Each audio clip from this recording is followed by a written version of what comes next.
Fire banana's funny. I'm okay with just ramen and spinach.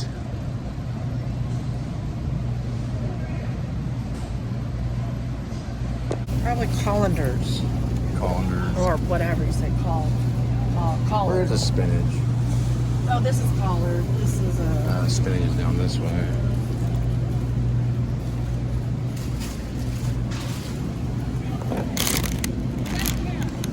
No, it's spinach. We were making a dish the other night, and Linda was talking about a certain type of spice that she uses. She was talking about this type of spice, which is kind of like it's like a Aztec Latino spice. You can put it on different things. It's like pretty good. We were talking about something. I don't remember what it was, but it's some kind of spice thing that she puts it on. I don't really remember what it was.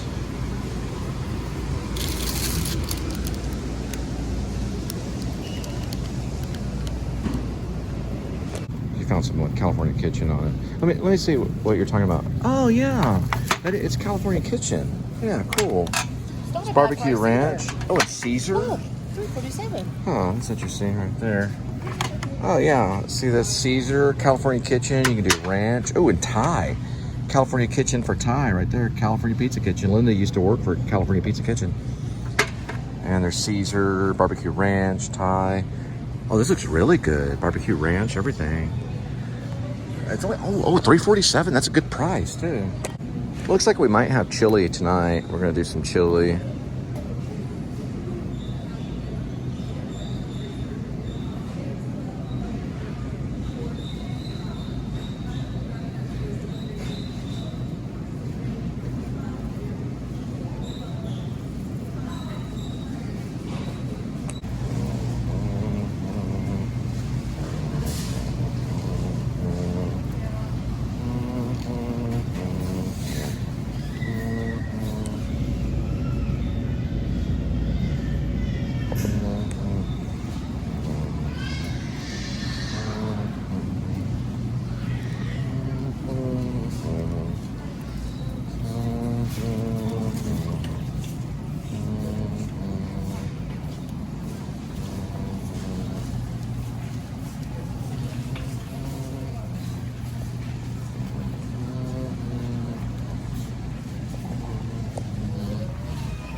Did you find it? Oh, cool. Yeah, ziti. I love ziti. Ziti's good, yeah. Shout out to Fred Armisen in Portlandia. The noodle one, the one where he's eating too much pasta.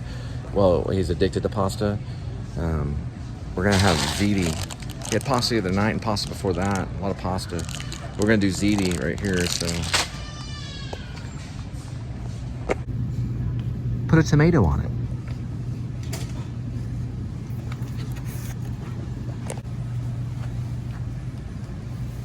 Oh, that's good. Yeah, this is really good for pasta sauce right here. Hunt's pasta sauce with meat. Yeah, put that with the ziti. That's good.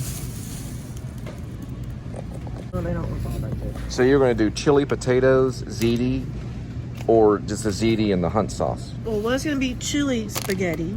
Chili spaghetti? Well, chili ziti. Mm-hmm. But now we're doing the ziti, meat sauce, meatballs at home.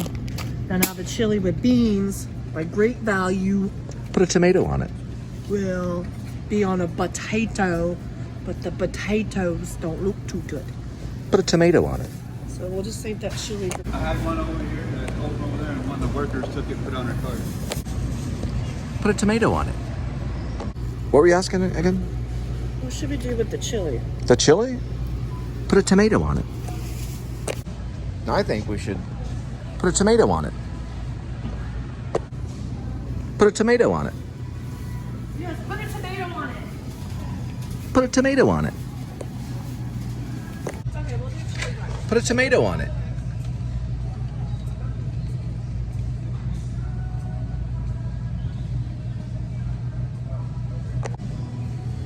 Put a tomato on it. Oh yeah. Brown, long grain rice. Put a tomato on it. If you're gonna do traditional, put a tomato on it.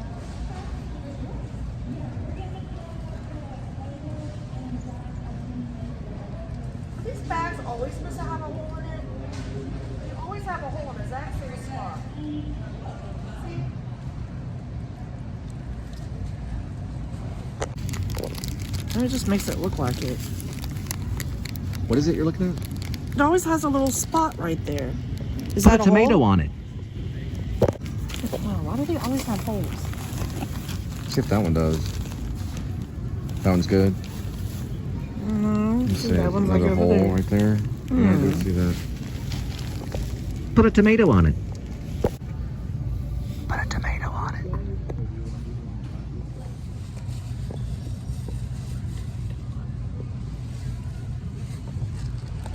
Excuse me.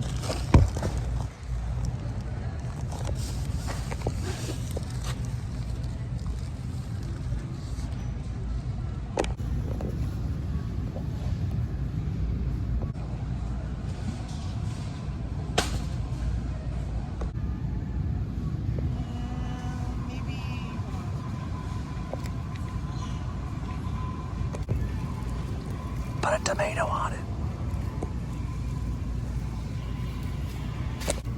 Put a tomato on it. Put a tomato on it. Put a tomato on it.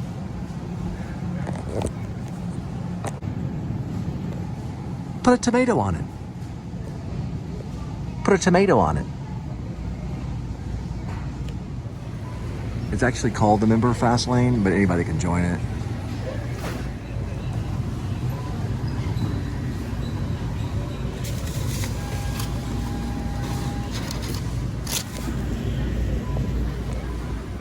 Put a tomato on it.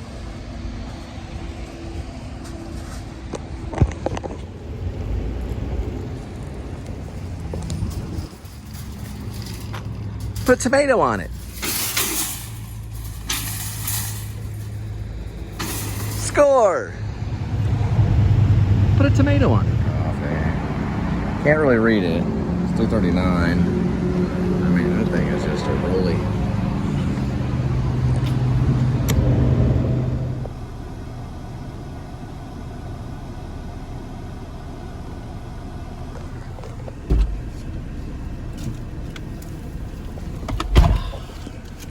All right, cool. I got some Miracle Whip. I got some packets. Now I was at this one QT, and there was these indigenous people.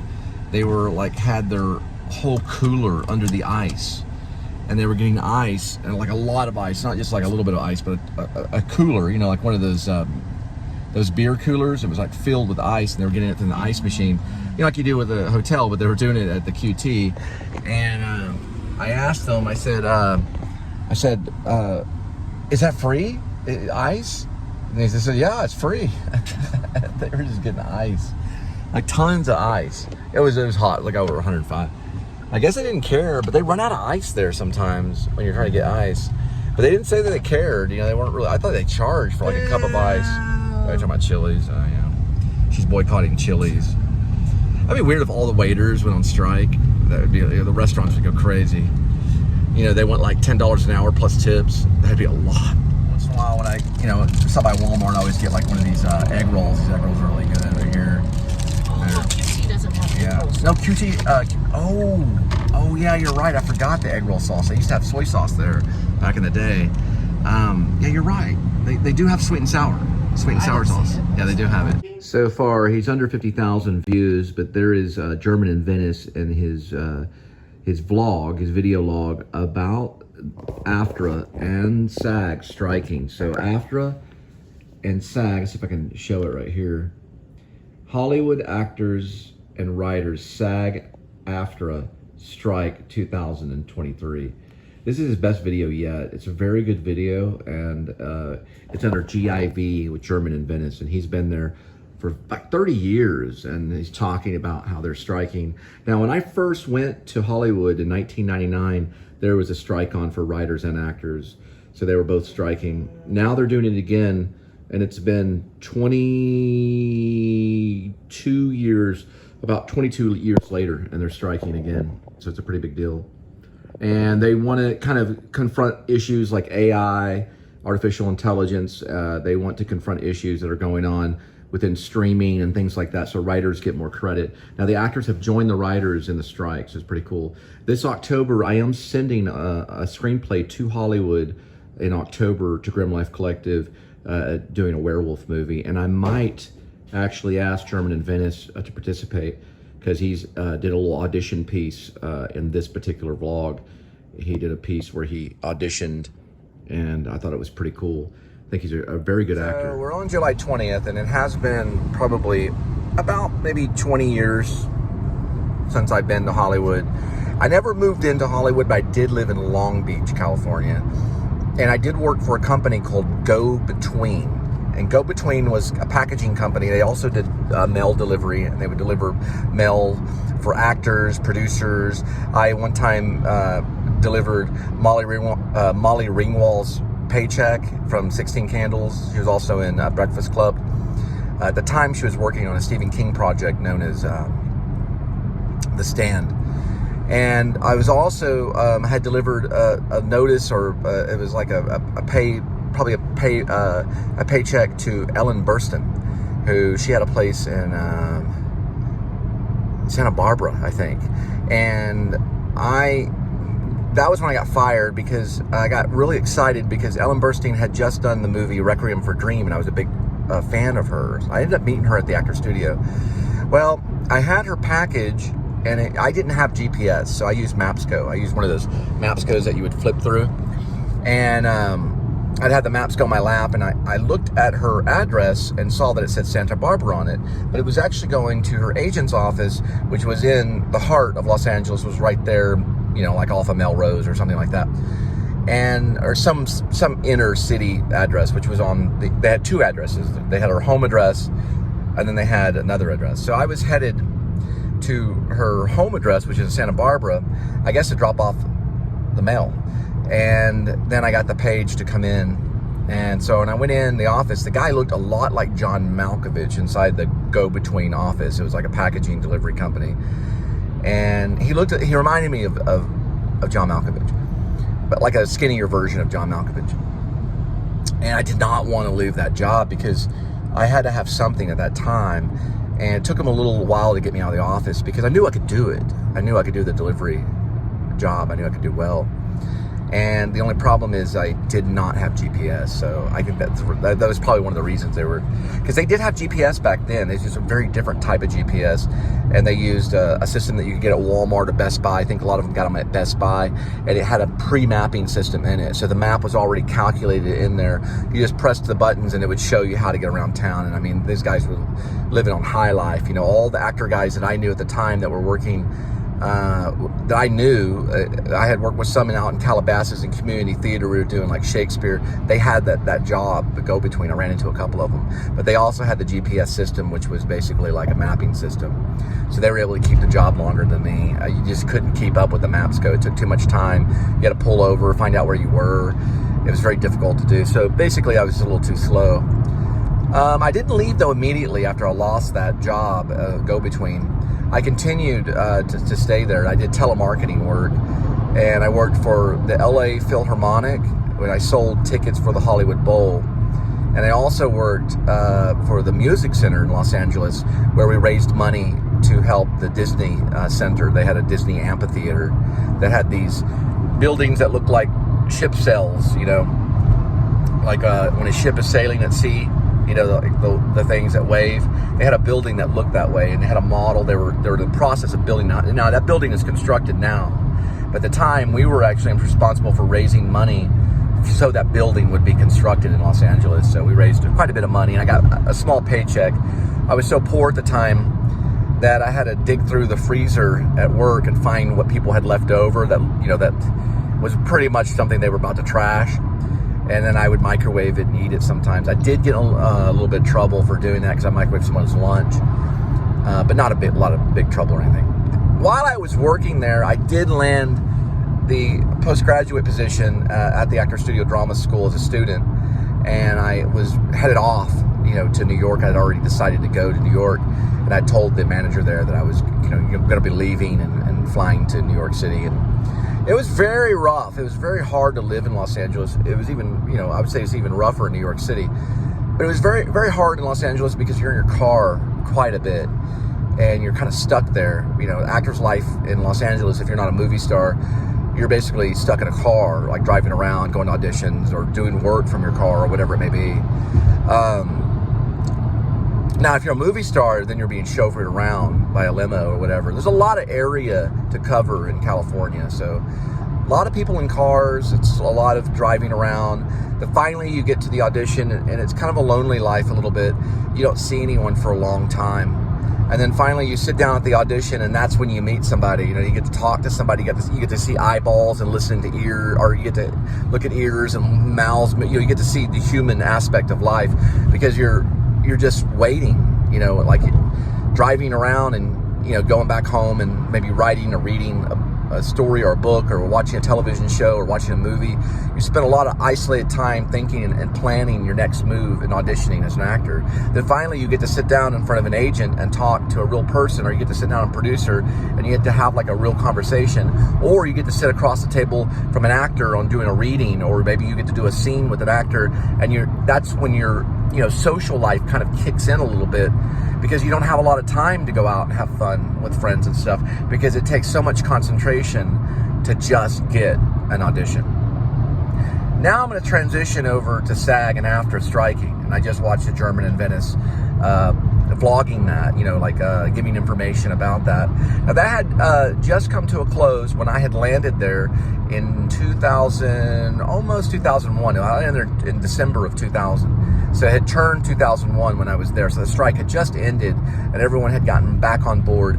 And lo and behold, Frank Darabont decided to do a movie kind of reflecting what the strike was going on, you know, reflecting what the strike was about. And that movie was called The Majestic. And I had signed up for Cinex, which is basically like a background artist, you know, atmosphere, you know, where you're an actor and you're standing in the background. And I got a phone call because I had already, you know, given the money over. I think it was like $50 or something to sign up, or $40 to register. You had to give them a headshot resume. They did a little personal interview that was really quick. They got your phone number, which was important, which everybody had voicemail. Well, they didn't really have voicemail. They had voice recorders that you could keep in your home, or some of them had in their car. Or you had a cell phone too. You could have a cell phone which had like voicemail. And I got something on the voicemail saying that I would be in the Majestic and when to show up. And I had to show up about a week early before the shooting because they had to cut my hair so I would look like I was in the 1950s or whatever it was set. I think it was set in the 50s. It was about a screenwriter that was in the process of either being blacklisted or dealing with the blacklist from communism. So McCarthyism. It was about McCarthyism. The background of it was about McCarthyism. But Jim Carrey was playing a character called Peter Appleton. And Peter Appleton was a screenwriter, and he was writing movies for, you know, Hollywood at that time, like, you know, like movies like Mummies in it and stuff like that, you know, these kind of silly movies that they would show all the time. And he was a serious screenwriter that loved to hear his words being spoken on the silver screen, you know. And it was kind of a serious one for Jim Carrey, so it was a big turn in Jim Carrey's career because he was playing kind of one of the serious roles. I guess a little bit after, I guess, yeah, it was kind of serious, but I guess it was a little bit after Truman Show. So it was when Jim Carrey was also taking on more drama and serious roles, but before he took on Eternal Sunshine for the Spotless Mind. So it was before he got like real serious, you know. But he was taking drama roles, or he was taking roles that were not just Jerry Lewis kind of crazy comedy. You know, it wasn't just Jim Carrey talking with his butt cheeks. This was him kind of taking on his chops, taking on a big role and everything. That's what I heard. You know, so we showed up on set. You know, we spent like hours and hours, like all night doing these scenes right there at the Chinese theater, at the Mann's Chinese Theater. And I was to play a theater patron that was basically on his way to see a movie, and I'd walk behind the sign that said Sand Pirates of the Sahara, and I disappear right behind the sign. So I'm there for just a second, but that was me, and I can find myself in that movie. I've seen the movie several times, the opening. I don't own the movie, but the movie you can get on Amazon, you can get it on different streaming sites, and I always watch the very beginning of it over and over again. And that's all I ever watch on it. I don't really watch the whole movie. I've only seen the whole movie like once. But I always watch just the beginning part where everyone's kind of getting ready, you know.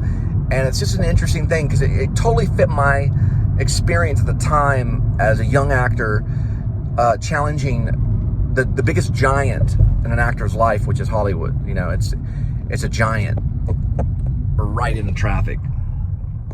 But you know, it was a magical night because swing dancing was really popular. So a lot of the actors would swing dance between takes because we would take like 10 or 20 minutes, then we'd take a break and we would go, and it was kind of cold, and we'd go warm up in this little gift store.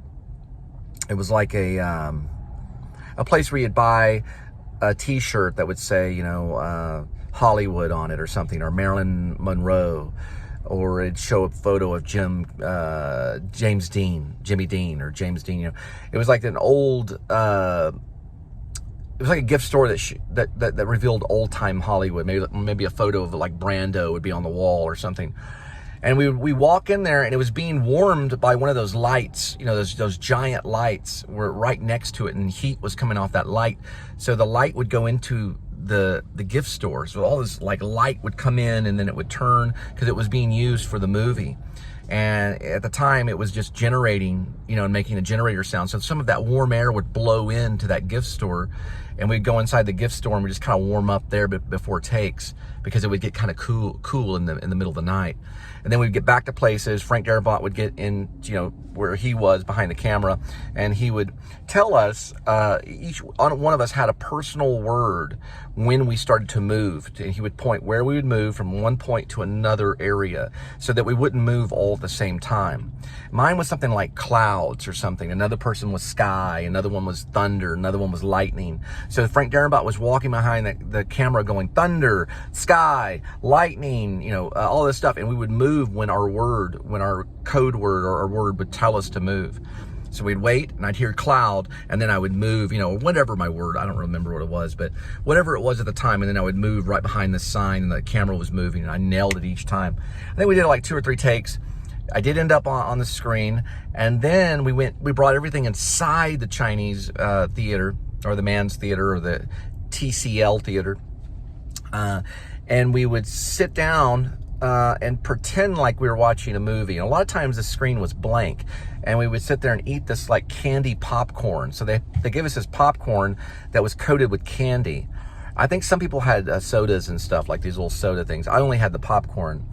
And there was a scene where Jim Carrey goes into the lobby, and he's shoveling the popcorn into his mouth, like literally putting it in his mouth. And I had a joke at the time. I said, well, this isn't really laced with sugar. This popcorn's laced with Prozac. And I got a few laughs. I think maybe Jim Carrey heard me say that. And then Jenny McCarthy had shown up on set. We were all sitting like way in the front of the theater. And Jim Carrey, I guess he's a stand-up comedian. You know, he's kind of funny. He is a comedian. But he was just kind of goofing off, and I heard this like voice come out of the back of the theater, and it sounded like, and I just, you know, everyone started laughing. It was Jim Carrey just cutting up about something. I don't know what it was. I just heard him say that, you know, or something weird. It was very strange. And I was like, I guess he's telling a joke, and everyone was laughing and everything because, you know, he was just being funny. Well, there was a time when we were setting up inside the theater, and they would turn on like this movie that was playing. I think it had someone in it that was from the movie Evil Dead. He was one of the lead. I don't know I always forget his name, but he's one of the lead actors of Evil Dead. He's like the main dude in Evil Dead. He's kind of a normal Joe, you know, sounding actor. You know how he is. But he plays, he was in this little short film that they made, which was The Sand Pirates of Sahara, which was the movie that Peter Appleton had written, which was a fictional movie. It's a sign that I walk right behind and disappear. Well, anyway, we had to sit down in the theater, and I was told to stand up, and I guess the assistant director or the PA or whoever, I don't know, it wasn't production assistant, but I guess the assistant director or whoever, told me to walk back to the front, or, you know, the beginning part of the theater where the seats start, you know, where you're at the very kind of top edge of the theater when you're walking in. And I moved back there, and they said, can you stand here for a minute? And I said, you know, sure. I did everything. I'd do a backflip if I could, if they told me to. And And I said, well, yeah, sure. You know, I didn't say it that loud, but I was like, oh yeah, sure. I stand here. And out of nowhere, all of a sudden, someone pulls up right next to me, like walks right next to me, basically almost touching my shoulder. And I thought in my mind, I said, that's probably Jim Carrey. And lo and behold, boom, right there, standing right next to me was Jim Carrey, right next to my shoulders. And I didn't move. I froze immediately. I went into kind of like this, you know, I just froze. You know, I just didn't, I don't even think I was breathing. And I was like, oh my, what's he gonna say? Something was, what's going on? I didn't say that, you know, but I was standing there. And then the lady said, can I have you come over this way? And so I walked over and she said, I need y'all to sit like way up. So like the group that we were in, we moved way down. And then I heard some other lady say, oh, well, we moved you over there because you look too much like Jim Carrey. And I was like, oh, okay. So they didn't want a character or like a background artist that looked too much like Jim Carrey to be in the same scene, so the audience knew exactly where to look. That's how meticulous they were. And I was like a $147, maybe about 150 pounds, 6 feet. I was very skinny at the time. So I moved down there and we sat there, so we were completely out of the shot. But that was okay. You know, I was already in the shot with the Sand Pirates of Sahara, so I was already okay with that. And that took all night until morning. I remember sitting there and looking at the other actors, especially some of the other background artists, and they would just sit there. It was very strange to see. They would sit there for a very long time and do absolutely nothing. It was very strange to see. They would just sit there and look at the screen, almost like if they were a mannequin or something. It was very strange. The night was probably one of the most, I would say, that night was the strangest night of my life. It was very strange. It was very odd because it was a real movie. You know, it was the real thing happening. And you were close to touching distance to everything. To Frank Darabont, who I had no idea who he was at the time. Now I do. Now I know he's a big director and he's a big deal. I've read about him. But at the time, I had no idea who Frank Darabont was. Now I knew who Jim Carrey was, but I had no clue that he had directed Green Mile, that he directed Shawshank Redemption, which is actually Google's like top of the line movie of all times. So it was a pretty big deal. Now that the actors are striking, I just like to let the actors know, especially SAG and AFTRA, just how gifted and blessed and privileged they are, you know, and I hope that they increase their pay. And also with the writers too, being involved in that area of Hollywood, just being in the area of California and being a screenwriter, just being there, you know, is a blessing and a privilege, truly. Because I've been here for 20 years. I've been in this town. Now, I lived in Maine for about 17 months, and I lived in New York for a little while, but I've been here in Texas since I went out to try to become an actor. I've been here for 20 years. And in that 20 years times, I have been married twice, and I have 3 children. And there's a day that doesn't ever go by, not a day that slips by that I don't think about going back to Hollywood. But I mysteriously stay here. It's a mysterious thing, and I don't understand it. There's a fire over that way.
On those things, it's better just to touch them once.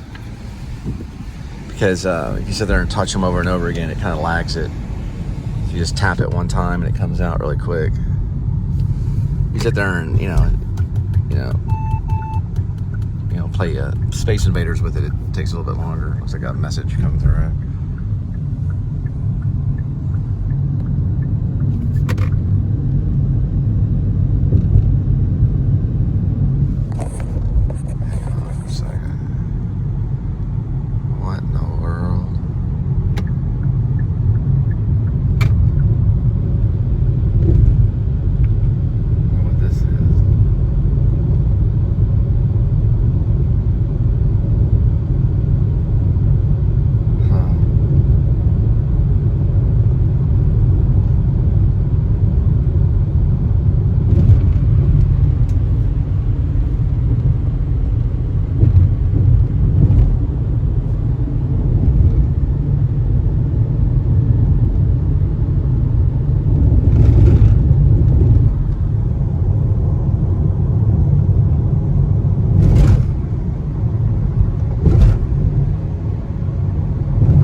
About my werewolf movie that I'm still writing and polishing it up, is it's got a cat in it. I love movies with cats. There's a handful of them, but those are usually my favorite movies. A movie that has a cat in it. I'm always like, oh, the movie has a cat, let's go see it. Because you never know what the cat's gonna do, And this one, the cat is the keeper of the curse. Uh-oh. So we got some activity.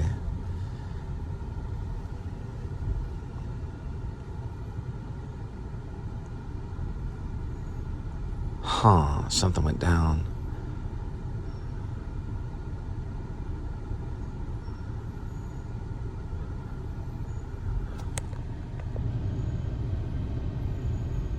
Is that a fire truck? Holy cow.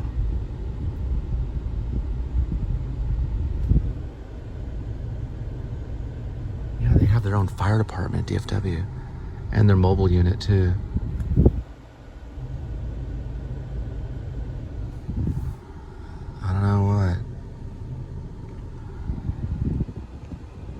Something went down there.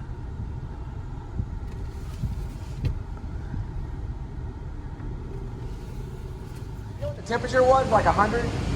Yeah. Looks like maybe heat exhaustion.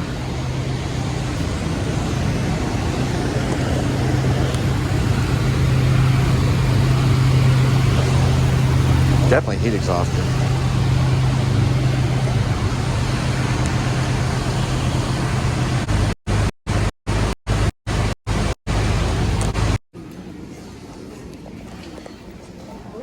Looks like someone was injured. I don't know the deal with it. I want to invite you to visit the city of Dallas. We're proud of our city and everything it has to offer. An array of contemporary Texas cuisine from Synthetic Square to the near South Side. And unforgettable family fun at the award-winning Fort Worth Zoo. Discover the modern West in our historic stockyards and nightlife. You get that.